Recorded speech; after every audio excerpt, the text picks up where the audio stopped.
អ្នកខ្លះតែងតែបន្ទោសឪពុកម្ដាយក្រពួកគេស្ដែងតែស្ដីបន្ទោសថា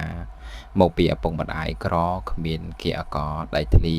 ផ្ទះសម្បែងទ្រព្យសម្បត្តិមាសប្រាក់ចែកឲ្យពួកគេទៅបានជាពួកគេក្រអ្នកដែលរំពឹងទ្រព្យសម្បត្តិឪពុកម្ដាយគឺជាអ្នកដែលគ្មានសរសៃប្រាំងទេ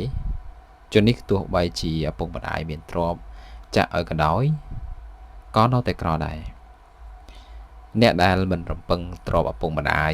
តែងតែមានសរសៃប្រាំងមានន័យថាគេគឺខិតខំប្រឹងប្រែងកសាងស្នាដៃដោយខ្លួនឯងគេដឹងថាឪពុកម្ដាយក្រគ្មានទ្រព្យចែកទេដូច្នេះគេត្រូវតែប្រាំងដោយខ្លួនឯងដើម្បីយកទ្រព្យនោះចែកជួយនិងជូនឪពុកម្ដាយវិញចង់មានត្រូវចង់ចិត្តឲ្យមាំកុំតូចចិត្តកុំអាក់អន់ចិត្តចំពោះឪពុកម្ដាយក្រកូនល្អត្រូវយោគយល់និងអាណិតអាសូរឪពុកម្ដាយកូនចំអាសៀតកូនចង្រៃតែងតែស្ដីបន្ទោសដាក់កំហុសអ្នកនេះដាក់កំហុសអ្នកនោះខឹងស្អប់ឪពុកម្ដាយ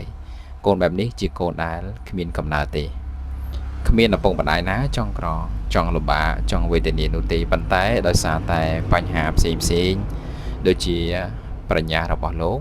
នៅតែមានកម្រិតសុខភាពសង្គមសង្គ្រាមធ្វើឲ្យលោកនឹងក្រជើងត្រូវតែអាណិតអាសូរលោកហើយប៉ងប្រាថ្នាជូនលោកវិញផងដែរទើបជាកូនល្អពិតចេះជួយអាណិតអាសូរនិងជួយម៉ែឪទោះជាលោកខុសឬក៏ត្រូវយ៉ាងណាក៏ដោយម៉ែឪគឺជាអ្នកមានគុណយើងត្រូវតែដឹងគុណនិងតបគុណទៅវិញលោកមិនបានផ្ដល់លុយកាក់ឲ្យយើងក៏ពិតមែនតែលោកបានផ្ដល់ទ្រព្យសម្បត្តិដ៏វិសេសវិសាលដល់យើងហើយនោះគឺជារូបរាងកាយរបស់យើងដៃជើងបេះដូងនិងខួរក្បាលដែលជាទ្រព្យដ៏ពិសេសអស្ចារ្យជាងទ្រព្យណាទាំងអស់កាពិតកូនសោះទេតើដែលមិនចេះប្រើប្រាស់ទ្រព្យសម្បត្តិនេះកូនមានខួរក្បាលត្រូវតែប្រឹងប្រមូលចូលចំណេះដាក់ក្នុងខួរក្បាលឲ្យបានច្រើនបំផុតកាលបើមានចំណេះដឹងចំណេះវិជ្ជាហើយនោះឈ្មោះថាជាអ្នកមានលែងក្រទៀតហើយហេតុអ្វីកូនអ្នកក្រខ្លះខ្លាចជាអ្នកមានវាមកពីគេនឹងមិនគិតតែស្ដីបន្ទោសឪពុកម្ដាយរបស់គេទេគេដឹងថាឪពុកម្ដាយក្រគេខំរកស៊ីគេដឹងថាភាពក្រីក្រហ្នឹងវាគឺលំបាកណាស់គេមិនចង់ឲ្យគ្រួសារគេនឹងក្រនៅទទួលរងគ្រោះវេទនានោះទេដូច្នេះហើយគេត្រូវតែរៀន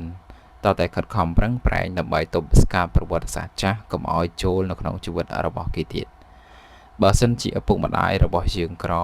ចូលជួយគាត់ឲ្យមានឪពុកម្ដាយរបស់យើងក្រចូលខំប្រឹងដើម្បីខ្លាចជាខ្លួនជាឪពុកម្ដាយដែលមានយើងគឺជាកូនអ្នកក្រយើងមិនត្រូវឲ្យកូនជាងខ្លាចជាកូនអ្នកក្រនោះទេយើងកើតមកក្រមិនអ្វីទេមិនអាក្រក់ទេតែកុំឲ្យស្លាប់ទៅវិញនឹងក្របើសិនជាយើងកើតមកក្រវាមិនជាកំហុសរបស់យើងទេតែយើងស្លាប់ទៅវិញក្រទើបជាកំហុសរបស់យើង